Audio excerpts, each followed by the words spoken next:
How to help your kids have a healthy relationship with social media. Kids today are growing up in an unprecedented world filled with technology. As a parent, you want to protect them, but you also want to give them the skills they need to make good decisions for themselves. Luckily, teaching your children to use social media in a healthy way now can give them the tools to manage it throughout their lives. Keep reading for tips on how you can guide your tweens or teens learn to create a responsible, safe social media presence. Start slowly by allowing one social media app at first. This will make it easier to monitor how they're using it. Talk to them about the app they most like to use, and look into it to see if it's appropriate for your child. There are pros and cons to any social media apps, but common sites like Instagram, there's an option for teens, Snapchat, and Twitter can all be safe if you monitor their use and teach your child to make good choices. Take your child's personality into account. If they're self-conscious about their appearance, Insta might not be the healthiest choice for their self-image. For instance, don't allow any apps that match users, like teen dating or meetup apps. If you notice your child is following any accounts with explicit or inappropriate content, step in immediately. Agree on time limits for their social media use. Empower your kids by working together to create the rules. Talk to them about why it's important to have limits on how much time they spend on social media, and get their feedback about how they imagine using it. When you allow them to help set the rules, you're teaching them that they're capable of controlling their relationship with social media and technology in general. You could say, when people spend too much time online, it can become harder to appreciate the things that are going on around them. I don't want that to happen to you, but I'm willing to work with you to find something that's fair. For instance, you might agree that your kids can use social media for an hour a day, as long as it's not in the 30 minutes before bed. You might also agree on screen-free zones in the house, like at the dinner table. Set consequences for breaking the rules. Get your kids involved in this part, too. Talk about what they think should happen if they go over their allotted screen time, attempt to go around parental controls on their devices, or act in an inappropriate or unkind way while they're online. They're less likely to argue about losing privileges if they already agreed that was a fair consequence. The consequences might include things like losing their phone for a week, having their activity monitored more closely, or missing out on another privilege they enjoy. Follow their social media accounts. Check in every so often to see how they are using their page. While you do want your kids to learn to be autonomous, you need to know what they're doing online so you can give them guidance when they need it.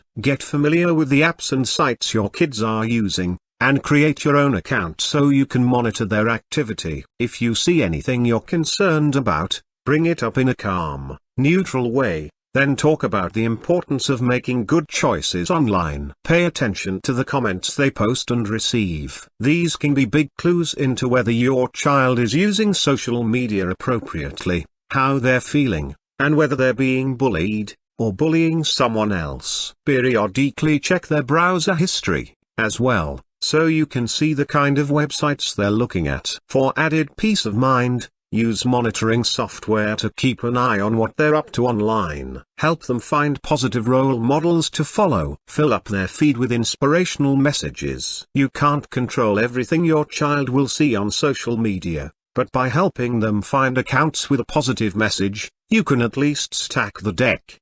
There are plenty of people out there who use their social media to encourage, inspire, and uplift others. So do a little research to find pages that match your child's interest. Try checking out athlete world leaders, writers, STEM researchers, climate change activists, body positivity proponents, non-profits. Create an open atmosphere so your kids will talk to you. Keep an open, curious attitude about what they're doing. If you act anxious or outraged about what your kids are doing online, they're probably going to shut down. On the other hand, if they feel like you're genuinely interested in what apps they're using and the types of pages they like to follow, they'll be more comfortable talking to you. 9. For instance, if your child asks you if they can download a new type of social media app, you might ask how they learned about it, who they know that uses it, and what kind of things they'd like to do on it. If your kid comes to you with concerns about something they saw online, reassure them that you're glad that they were honest with you, even if you feel upset about what they said. Encourage your kids to be authentic online. Putting up a false front can make them dissatisfied with real life. Your teen might sometimes feel pressured to pretend to be someone they're not. It's fine to mostly post the highlights of your life and leave out the parts that aren't as interesting, like only snapping their dessert and not the broccoli they had with dinner. But if you notice that your teen frequently exaggerates or posts things that aren't true, you should talk to them about that. Try saying something like, "I noticed you posted that you were heading to the beach when you were really at home last weekend. I bet you probably wanted to share something exciting, and you were probably wishing you really were at the beach. I just don't think being untruthful is the best way to impress people or make friends." You could also make proactive suggestions, like, "I love your smile in that picture, it's so genuine. I think you should share that one with your friends." Teach them to think beyond people's social media image. Give them critical thinking skills to question online perfection. Scrolling through social media, teens can sometimes start to feel like everyone's life is better than theirs. Everyone's always smiling or having fun with their friends, right? Real life is often messy, boring, or upsetting, but these don't usually make it onto a social media feed. Help your kids learn to recognize that social media is heavily curated, and there's almost always more to the story than what they can see. One exercise that can help is to ask your child questions like, "What do you think might have been cropped out of this picture?" Or, "Do you think that person is the same in real life as they seem online?" Help them recognize negative feelings from social media use. Social media has been linked to feelings of jealousy, anxiety, and loneliness. It can also have a negative effect on body image. However, that doesn't mean you should necessarily keep your teen away from it altogether. Instead, help them learn to recognize when they start feeling that way. Then, talk about healthy ways to cope with those feelings, such as unfollowing people or pages that regularly make them feel that way, putting down their phone for a while, deactivating their social media if they need a longer break, listing things they're grateful for in their own life, focusing on things they like about their body, like being able to swim, run, and hug, joining a new club or activity so they can make friends. Emphasize the positive aspects of social media. Let them know you understand why they enjoy it. Social media has its pitfalls, but there's a lot that's good about it, too. If you talk about some of the ways your child can use social media in a positive way, they might feel more like you understand them, so they may be more likely to talk to you about issues and respect the guidelines you came up with together. For instance, you might encourage your child to use social media to talk to family members or friends who live far away, support friends who are having a hard time, share something creative like artwork, music, or photography, get involved with their community, spread the word about a cause they believe in. Tell them not to post anything they wouldn't say in real life. Remind them that bullying is never okay. Unfortunately, it's easy to be mean online because you don't have to say the words directly to someone's face. However, words are still hurtful, even if they're on a screen. So teach your child that it's important to treat others with respect. Let them know that they're not to use their social media to post anything hurtful or that's meant to embarrass someone, and have consequences in place if they break that rule. Try asking a question like, "How can you be supportive and kind online so you're making a positive impact on the world?" You might also tell them that before they post anything, they should always ask themselves, "What would my grandma think if she saw this?" Ask them to tell you if they see others posting things that are unkind, as well. Explain why they shouldn't post personal info publicly. Have frequent conversations about the need for privacy online.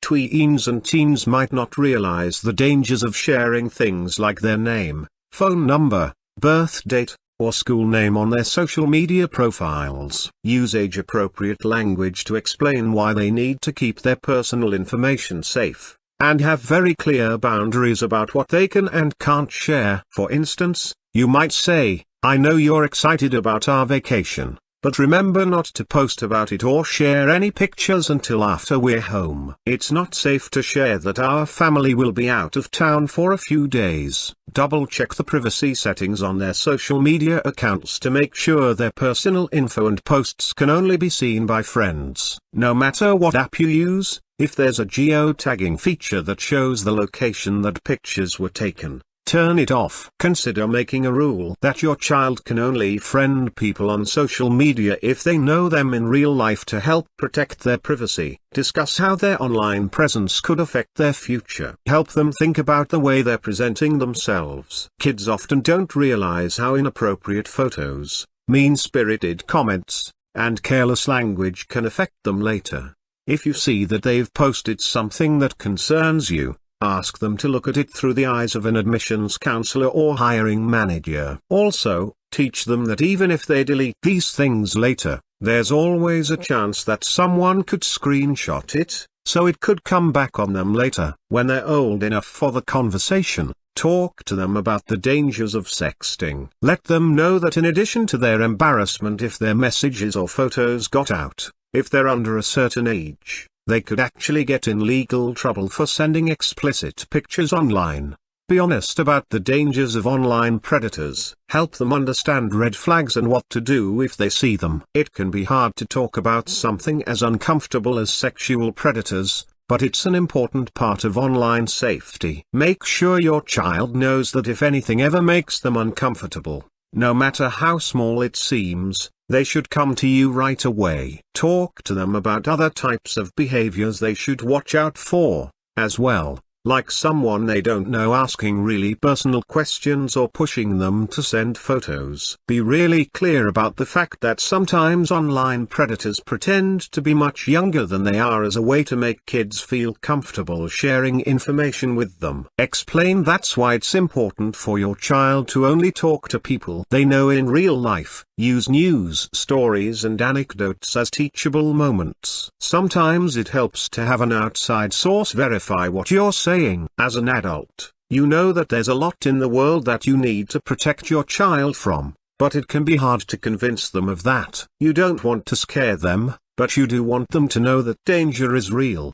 If you see real-world examples of online predators, cyberbullying, privacy violations, or any other online concerns, point them out to your child and talk again about why social media safety is so important. For instance, you might say, I just read a study about teens feeling insecure when they compare themselves to what they see on social media. Do you ever feel that way? Set a good example with your own social media use. Follow the same rules you set for your child. Sure, maybe your screen time limits don't have to be quite as strict. But if you really want your child to learn healthy social media use, you have to show them what it looks like. Have set times a day where you put down your phone, and respect any screen-free areas in the home. Be honest with your child if this is hard for you. If you allow them to see you working to overcome it, they'll learn that even if it isn't easy, maintaining a healthy balance with social media is important, and it's something worth doing.